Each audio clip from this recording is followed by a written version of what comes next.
It's almost been 10 years since the last and probably the best episode of the iconic Avatar The Last Airbender series aired, and about 4 years since that of its sequel, The Legend of Korra did.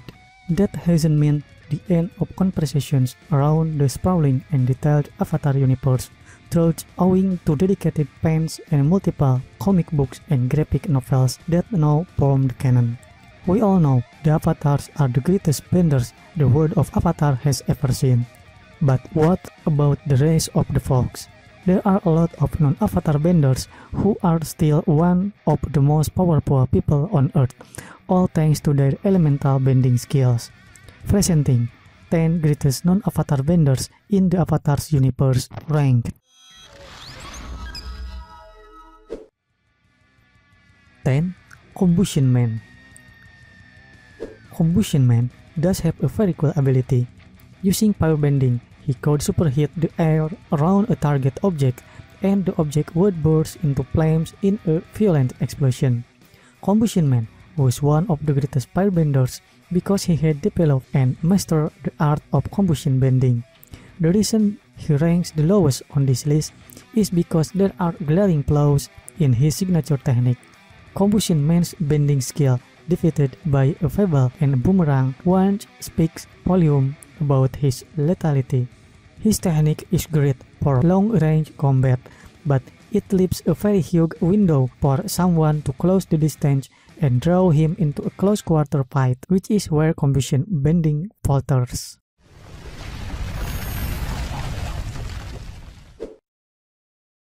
9. Zahir.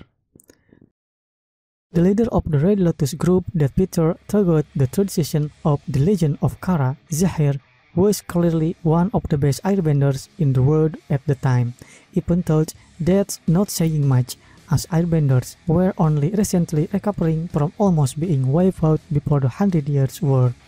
Still, Zahir wasn't just a skilled bender, and a new one at that too, as he was a non-bender before the event of Season 2. He was also well versed in airbending theory and a skilled and agile fighter before that. He was also the only no-airbender in both the series who figured out one of the most coveted airbending skills, flying.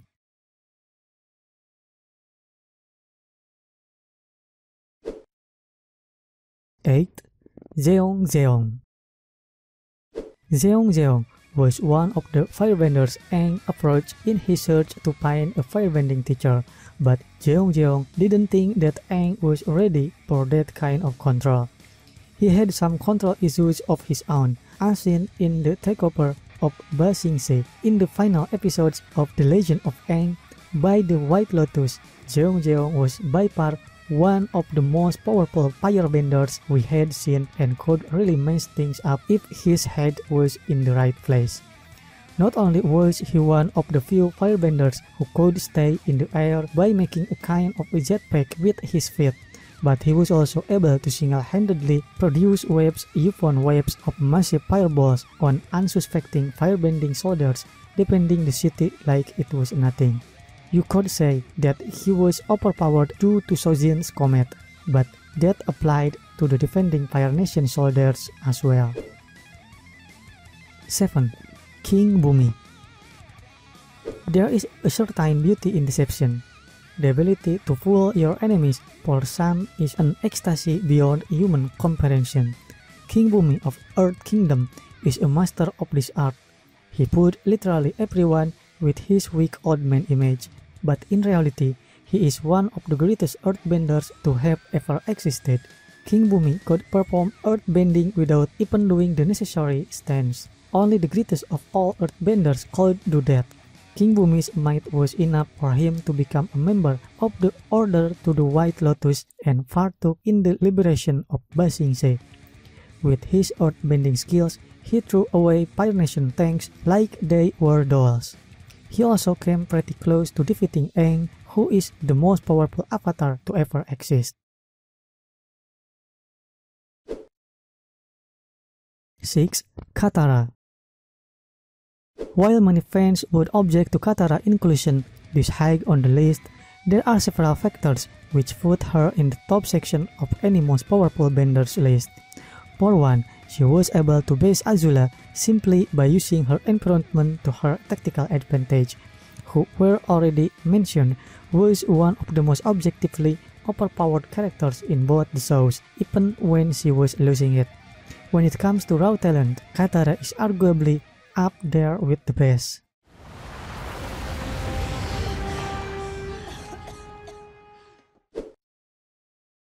5. Azula. Azula features as one of the main overseeing characters to Team Avatar throughout the extent to The Legend of Aang, and from whatever we've seen to her in her non-crazy days, there are a few benders that could take her on one-on-one and live to see the day. A part of reason was her genetics. She was the granddaughter of Avatar Roku and Sojin, two of the most powerful firebenders of their time as well as of all time, while Zuko had the same grandparents. His traumatic history could never allow him to become as overpowered as Azula. Azula is one of the only 3 benders who could produce lightning, and her lightning even had a different, blue shade than the other 2, Iroh and Ozai. 4. Zuko.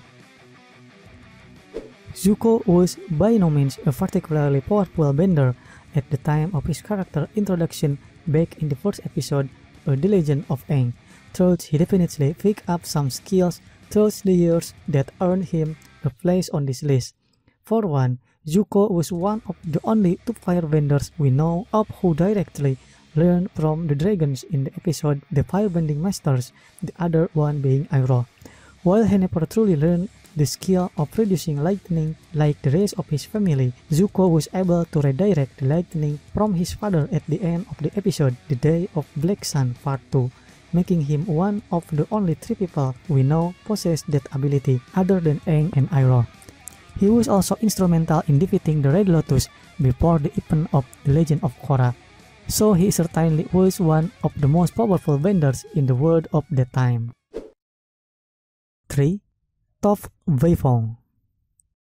There is nothing about Toph that we dislike. As a blind earthbender who taught herself earthbending just by exploring the underground caves and making friends with Bedermols, Toph was one of the most powerful earthbenders we have seen in the 2 shows.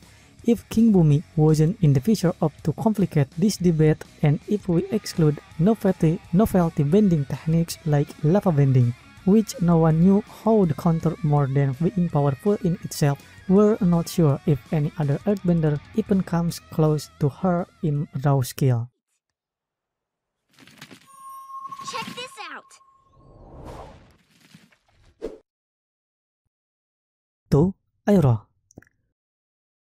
While the Iroh we see in The Legend of Aang was a severely diminished version of his former self due to his son's untimely demise before the events of the show, we can tell just how powerful he was by references to the past as well as his prowess in the battlefield in the final episode.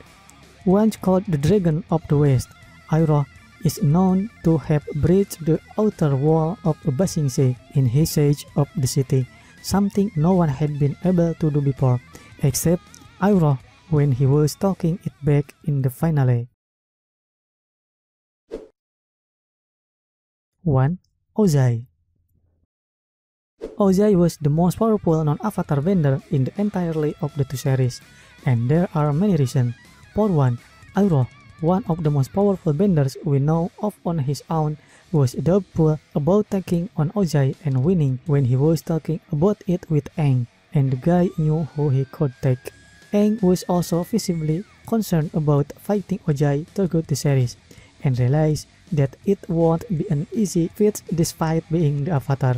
Ozai was completely familiar with his element, shown by how quickly he felt the sun coming out of the eclipse despite being underground during his confrontation with Zuko.